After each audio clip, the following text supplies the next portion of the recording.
I'm Joe Abadi. It's now time for the Did You Know segment. Did You Know is brought to you by Jeff Kokoski. If you were anywhere near motocross tracks during the 60s, 70s, or 80s, chances are you smelled the distinctive odor and castor-based bean oil. And I'll bet today that smell brings back some great memories of your youth. Castrol R30 was one of the more popular brands back in those days. But did you know how castor actually got its start? In the late 1890s, while working for the Vacuum Oil Company, which would eventually be bought out by John D. Rockefeller's Standard Oil Company, Englishman Charles Wakefield was selling lubricants for steam engines and trains and also heavy machinery. In 1899, the Wakefield developed a mechanical lubricator that automatically oiled the reciprocating parts of a steam locomotive.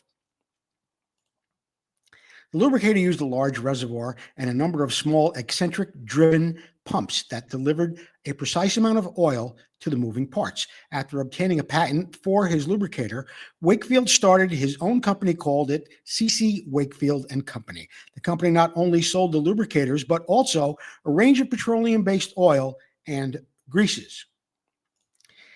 In the early 20th century, Wakefield took an interest in the sporty motorized contraption, namely the automobile and the airplane.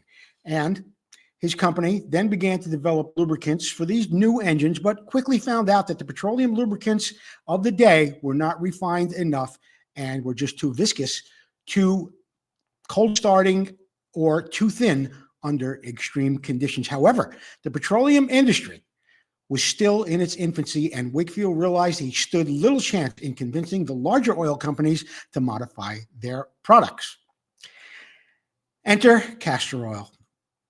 Castor oil is a type of vegetable oil pressed from beans of the castor flower that is found throughout tropical regions of the world. The ancient Egyptians, Greeks, and Romans long ago recognized its medicinal and cosmetic qualities to help as a laxative, body ointment, and treatment for arthritis.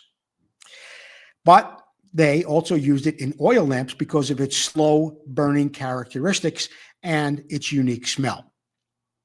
Wakefield and his researchers found that adding measured amounts of castor oil to their lubricant formulations helped high-performance engines maintain a usable viscosity throughout the engine's heat cycle from cold start to maximum output.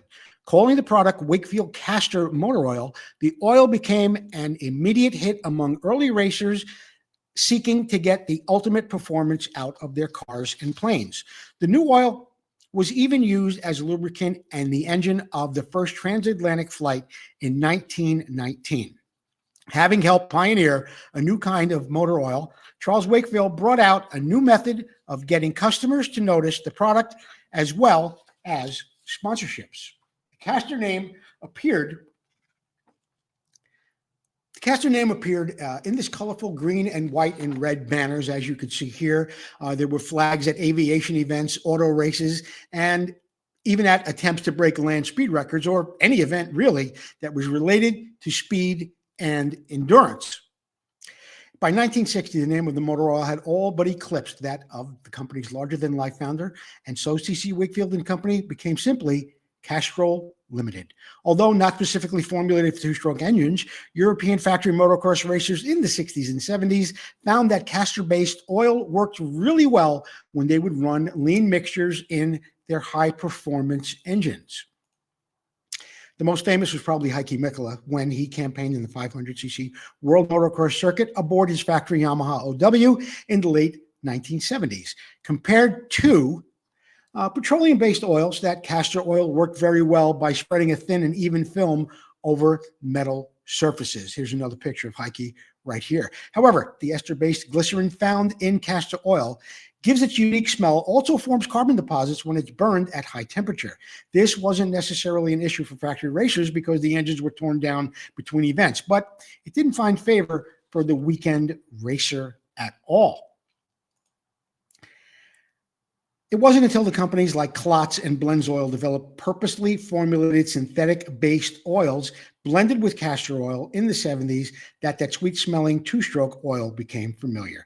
In 1966, the Burma Oil Company bought Castrol, and in 2000, Burma Castrol was purchased by BP, formerly the British petroleum company. Today, Castrol is still part of BP and is a global leader in lubricant technology, serving customers and consumers in more than 150 countries in a variety of sectors, including automotive, marine, power sport, and industrial.